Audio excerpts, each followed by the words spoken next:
Around 1,700 people attend the various events that make up Gibraltar Day, focusing on different areas of the ROC's economy.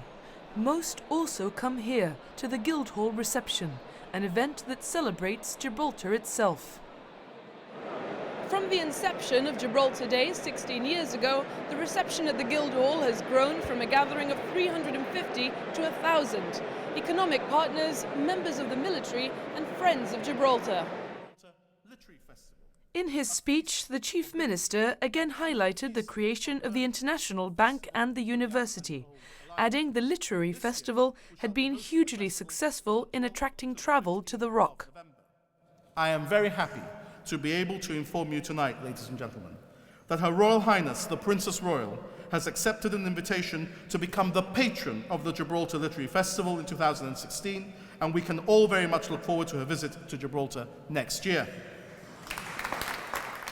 Fabian Picardo said it was incredible to see how far Gibraltar had come since the days 75 years ago when its civilian population was evacuated, adding that some of those who went to London were present at the reception.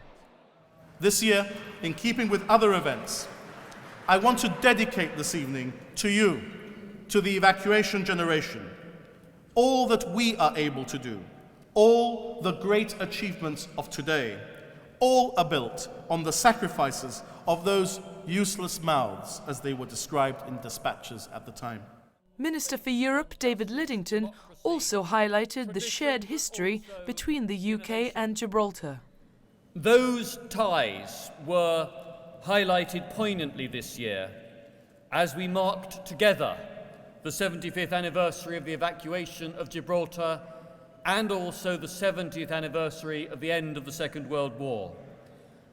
Those were reminders of the countless sacrifices made by citizens of both Gibraltar and the UK in defence of our shared values.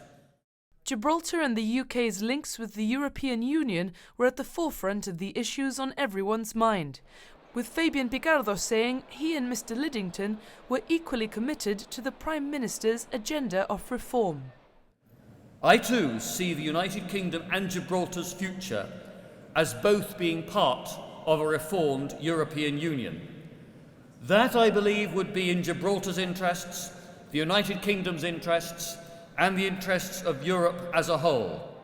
On the question of incursions, Mr. Lidington paid tribute to the Royal Navy's Gibraltar Squadron, the RGP, GDP and Customs, who he said upheld the law in often very difficult circumstances. Minister for the Armed Forces, Penny Mordaunt, gave a short address in which she said she'd prioritised visiting Gibraltar due to its incredible strategic importance. Ultimately, this is what it boils down to. You help us defend freedom, and in turn, we must and will defend you. Thank you. The reception closed with the sunset ceremony, where the Royal Gibraltar Regiment Band and Corps of Drums, along with members of the Corps of Royal Engineers, performed traditional and not so traditional pieces.